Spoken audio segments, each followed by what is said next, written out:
I also talked about our seriousness of purpose, our clear plan with transparency and accountability, and why our call for unity is equally necessary. Unity is not some pie-in-the-sky dream. It's a practical step to getting things done. We didn't get into all of this overnight.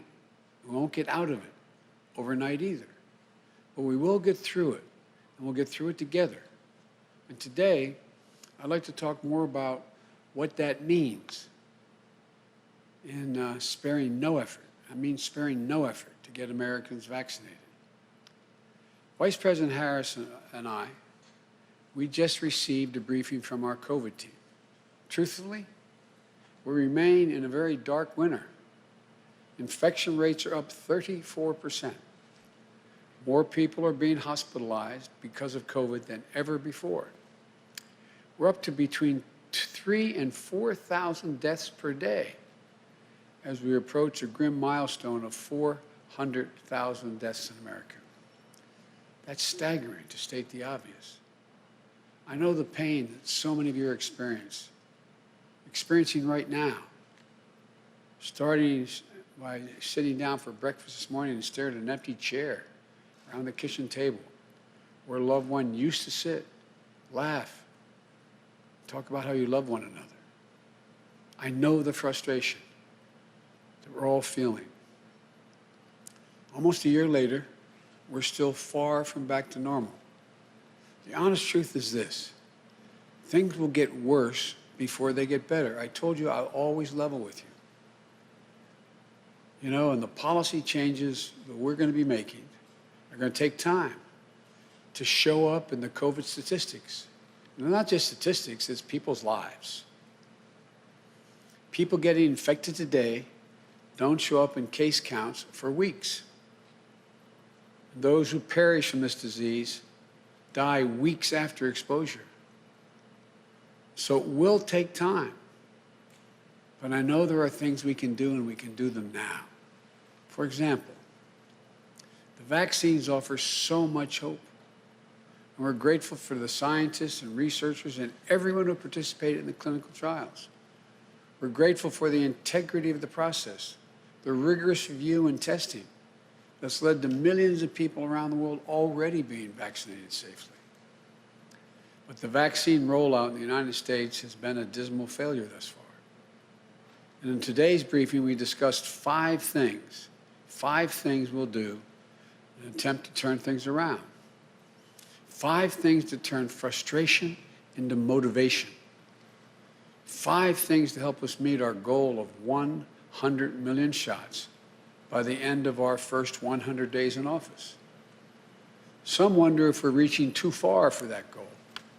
Is it achievable? It's a legitimate question to ask. Let me be clear. I'm convinced we can get it done. And this is a time to set big goals, to pursue them with courage and conviction, because the health of the nation is literally at stake. First, we will immediately work with states to open up vaccinations to more priority groups. The process of establishing priority groups is driven by science, but the problem is the implementation has been too rigid and confusing. If you were to ask most people today, they couldn't tell you who exactly is getting vaccinated. What they do know is there are tens of millions of doses of vaccine sitting unused in freezers around the country, while people who want and need the vaccine can't get it. We'll fix the problem by encouraging states to allow more people to get vaccinated beyond healthcare workers and move through those groups as quickly as they think we can. That includes anyone 65 years or older, a population that has accounted for over 80% of the deaths to date, 80% of the deaths to date. We also have to continue vaccinating frontline essential workers like educators, first responders, grocery store workers, etc. It won't mean that everyone in this group will get vaccinated immediately, as the supply is not where it needs to be. But it will mean that vaccines become available, as they become available, We'll reach more people who need them. We'll reach out and get the vaccine used. The second thing we're going to change, if we're getting more people vaccinated, then we need more vaccination sites. That's why we're going to harness the full resources of the federal government to establish thousands of community vaccination centers. On my first day in office, I'll instruct the Federal Emergency Management Agency, FEMA, to begin setting up the first of these centers. By the end of our first month in office, we will have 100 federally supported centers across the nation that will ultimately vaccinate millions of people. Think of the places that are convenient and accessible: school gymnasiums, sports stadiums, community centers. We've already had productive conversations with bipartisan groups of county officials, mayors, governors, tribal leaders, leaders of the private sector, who shared their ideas with us about this effort. And as we build them, we're going to make sure it's done equitably. We're going to make sure there are vaccination centers in communities hit hardest by the pandemic, in Black and Latino communities and rural communities as well. Within the first month of our administration, we're going to deploy mobile clinics, moving from community to community, that will partner with community health centers and local primary care doctors to offer vaccines to hard-hit and hard-to-reach communities in cities, small towns, and in rural communities. And to staff up these centers, we will mobilize thousands of clinical and non-clinical professionals. Think of the people that we deploy in natural disasters. Experts from the Federal Emergency Management Agency, from FEMA, and the Center of Disease Control, our Public Health Service Commission Corps, our military medical personnel, our first responders. Additionally, we're going to expand the pool of medical professionals, including retired healthcare workers, who can administer the vaccine and to ensure we have enough vaccinators to meet the nation's needs as we ramp this up. And as governors of both parties have asked, our administration will reimburse states 100% when their National Guard is deployed in the fight against COVID. We'll provide resources to help states cover the cost of personnel, vaccinators, administrative staff, as well as supplies like dry ice and laptops and protective equipment. The third change we're going to make is we're going to fully activate the pharmacies across the country to get the vaccination into more arms as quickly as possible. Millions of Americans now turn to their local pharmacies every day for their medicines, flu shots, and much more. We're going to immediately start new major effort, working directly with both independent and chain pharmacies to get Americans vaccinated. This program will expand beyond access in neighborhoods across the country, so that you can make an appointment and get your shot, conveniently show up on a particular time, and get it done quickly. The fourth thing we're going to do is we're going to use the full strength of the federal government to ramp up supply of the vaccines. As I said before, we'll use the Defense Production Act to work with private industry to accelerate the making of materials needed to supply and administer the vaccine, from the tubes and syringes to protective equipment. And I've already asked the team, and we have identified the suppliers who are prepared to work with our teams, and we're going to work with their teams. Not someday we're going to go do this. When I say we're going to invoke the Defense Production Act, I said, go out, even though we don't have the authority now, go out and identify those companies that are prepared and will be able to do what we're going to ask. As we made clear earlier this month, the Trump administration's policy of holding back close to half the supply of the vaccines available did not make sense. Our administration will release the vast majority of the vaccines when they're available, so more people can get vaccinated quickly while still retaining a small reserve for any unseen shortage or delays. But let me be clear. We are not changing the FDA's recommendation and its recommended dosing schedules. We believe it's critical that everyone should get 2 doses within the FDA recommended time frame. So we're not doing away with that availability. 5th, we will always be honest and transparent about where we stand, both the good news as well as the bad. We're going to make sure state and local officials know how much supply they'll be getting and when they can expect to get it so they can plan. Right now, we're hearing that they can't plan because they don't know how much supply of vaccines they can expect at what time frame. That stops when we're in office. We're also promised to provide regular updates to you, the American people, on our progress and our goals. We will be, I promise you, transparent about the decisions we are making and why we're making the decisions. You're entitled to know.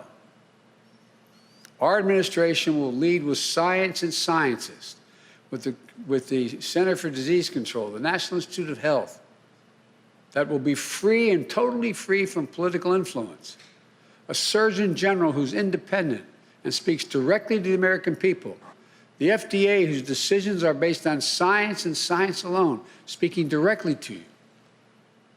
Look, while millions of Americans have already gotten the vaccine and millions more are already to get it, we also know we need to address vaccine hesitancy and build trust in many communities.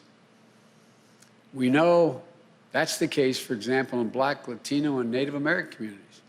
People who have not always been treated with dignity and honesty they deserve by the federal government and the scientific community throughout our history. We also see that disinformation campaigns are already underway to further undermine trust in the vaccines. Our administration will launch a massive public education campaign to rebuild that trust. We'll help people understand what science tells us, that the vaccines help reduce the risk of COVID infections and can better safeguard our health and the health of our families and our communities. It's a critical piece to account for a tragic reality of the disproportionate impact this virus has had on Black, Latinos, and Native American people who are being infected about 4 times the rate of white Americans and dying at nearly 3 times the rate of white Americans. This is unacceptable. It's unconscionable. Equity is central to our COVID response. And the Vice President and I commit to making sure communities of color and rural neighborhoods, those living with disabilities and seniors, are not left behind in our vaccination plans. Look, our plan is as clear as it is bold. Get more people vaccinated for free. Create more places for them to get vaccinated. Mobilize more medical teams to get the shots in people's arms. Increase supply and get it out the door as soon as possible.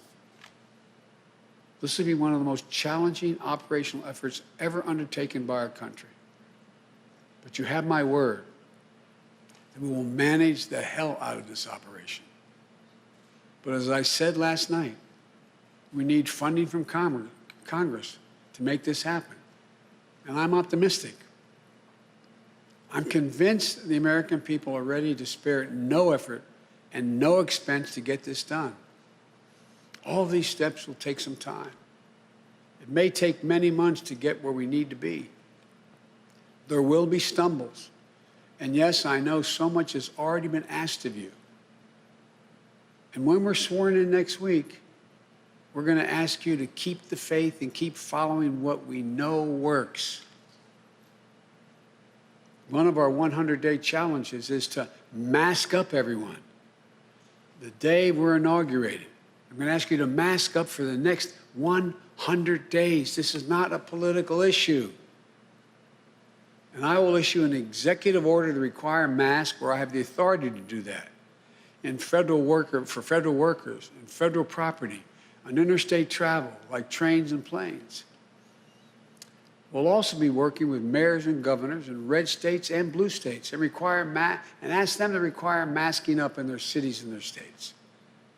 Look, I hope we now know this is not a political issue. This is about saving lives. I know it's become a partisan issue, but what a stupid, stupid thing for it to happen. This is a patriotic act. We're asking you, we're in a war with this virus.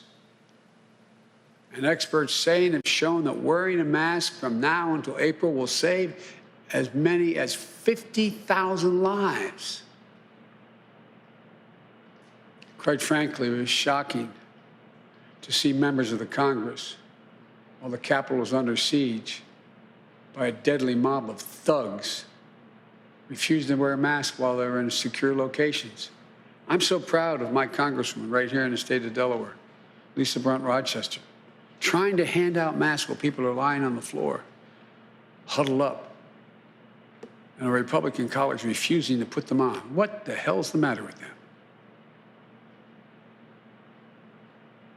It's time to grow up. Result? At least 4 members of Congress to date, including a cancer survivor, now have COVID-19 who are in those rooms. For God's sake, wear a mask, if not for yourself, for your loved ones, for your country. These are real matters of life and death. We need you to stick with hand washing, social distancing, and avoid indoor gatherings with people outside your own household. We'll be a partner to the states and cities, so where things are working, we'll help do more of the good work. And when things can improve, we'll bring more resources to bear to get folks tested and vaccinated. I promise you, we're going to work closely with nonprofits and with the private sector, who we know all want to partner with us in this effort. The more people we vaccinate and the faster we do it, the sooner we can put this pandemic behind us. And the sooner we can build our economy back better and get back to our lives and to our loved ones. As we're seeing during this pandemic, we can't solve our problems as a divided nation. The only way we come through this is if we come through together as Americans, fellow Americans, and as the United States of America. Vice President-elect Harris and I ran on that vision. And starting at noon on Wednesday, that's exactly how we're going to govern and ask for your help. God bless you all and keep you safe, and may God protect our troops. Thank you. Mr. President-elect, do you feel safe on that Wednesday based on the intelligence that you've seen? Yes.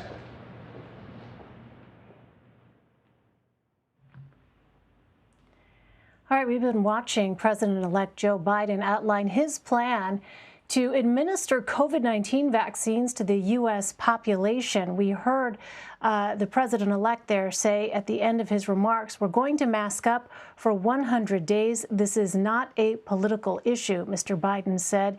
He called it a patriotic act, one that he was asking Americans to do. He added, we're at war with this virus. Let's go ahead and bring in our newly named CBS News senior White House and political correspondent Ed O'Keefe, joining me now from Washington. Ed, congratulations. This is my first opportunity to ask you, with your longer title now, a question. Let me start off with what we heard there from the president-elect. It was a 5-point outline, essentially, of how it is that he plans to meet this goal, 100 million shots in 100 days. Take us through that.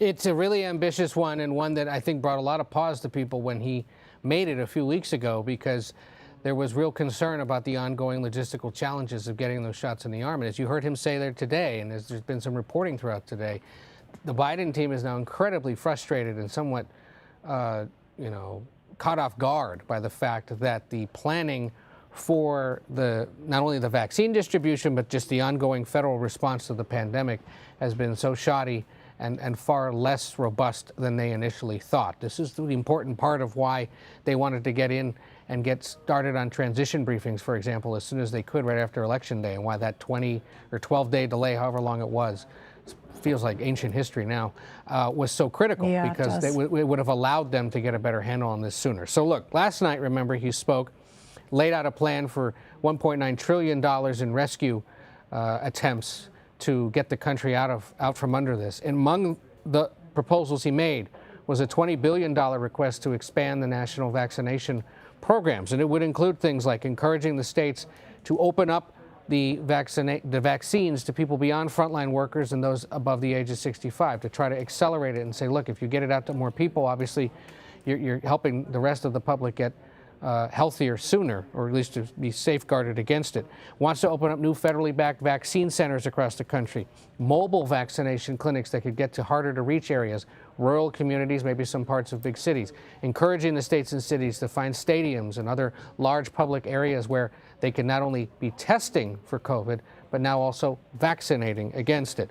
And he continued to rail on the fact that his team has been so concerned about what they've learned about the lack of work, in their view, so far to respond to this. And he says, quote, that stops when we're in office.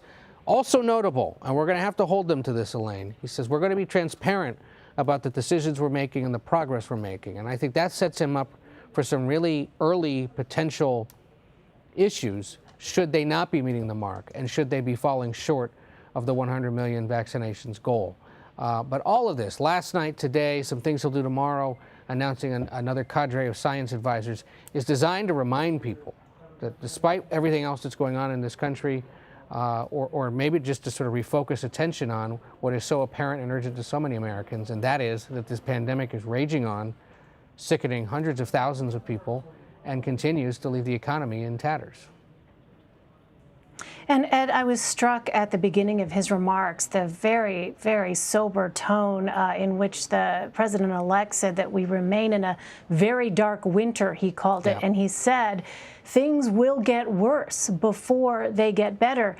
And he seemed to suggest that there would not be any immediate exit out of this pandemic. And he seemed to ask for time in making sure those policies were implemented. But, you know, at this point, so many Americans are absolutely fatigued emotionally, mentally, you know, physically, not just with the election, but with the pandemic effects.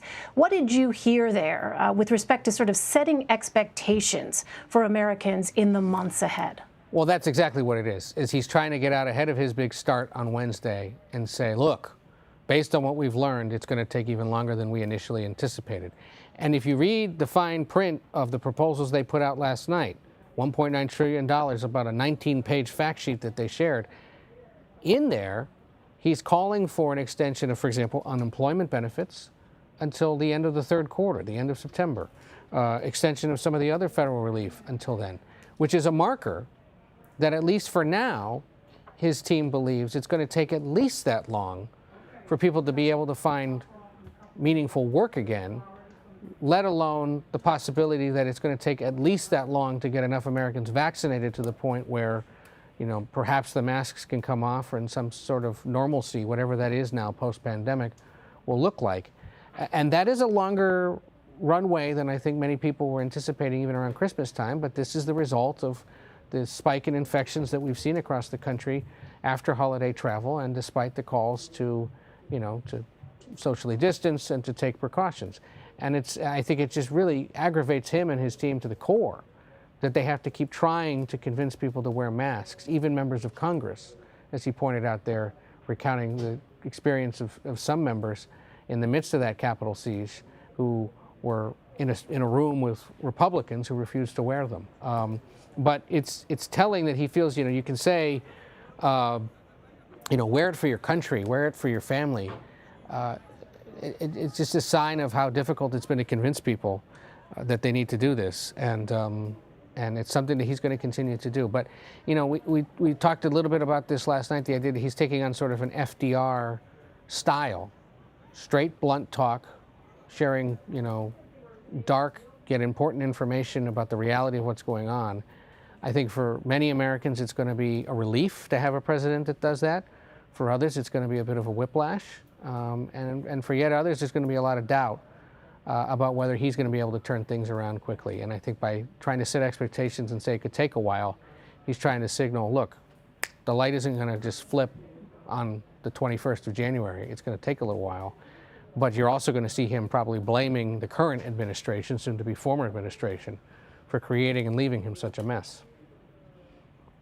And Ed, you mentioned straight, blunt talk. We heard the president-elect say of mask wearing, quote, "I know it's become a partisan issue, but what a stupid, stupid thing to happen." He was pretty forceful, as you note, on that point.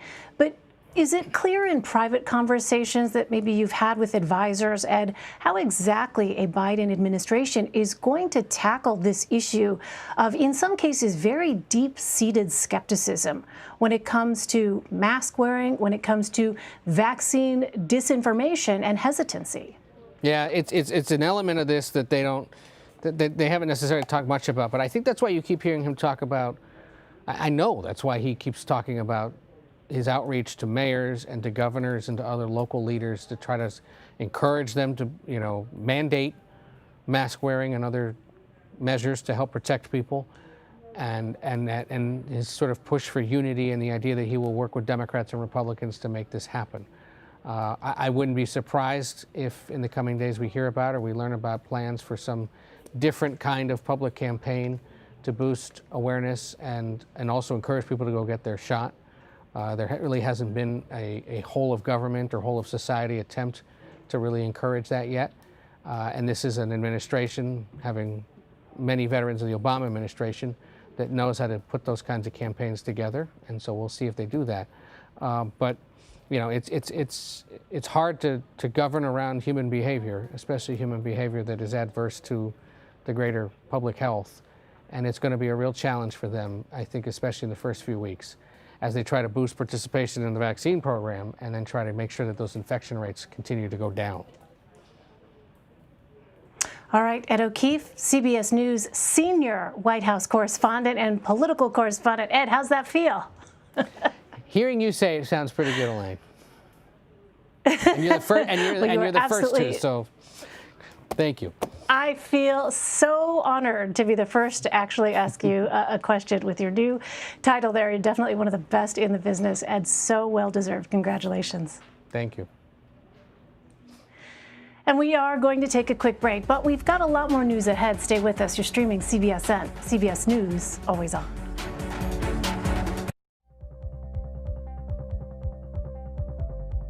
Go to the ends of the earth. Right now. We got something crazy.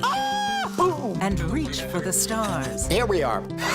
Time. Yes, it's my comeback. Hey, this is pretty fun. But wait, there's more. Experience thought-provoking, I'm open to the idea of being a human being. innovative, and truly original reporting. Look through a telescope and go, wow. Because there's always something new under the sun on CBS Sunday morning. COVID has taken the lives of tens of thousands of Americans. Rural areas like this here on Navajo Nation are especially hit hard. 15 to 30% of our Navajo citizens don't have running water. In any indigenous reservation, there is a shortage of physicians.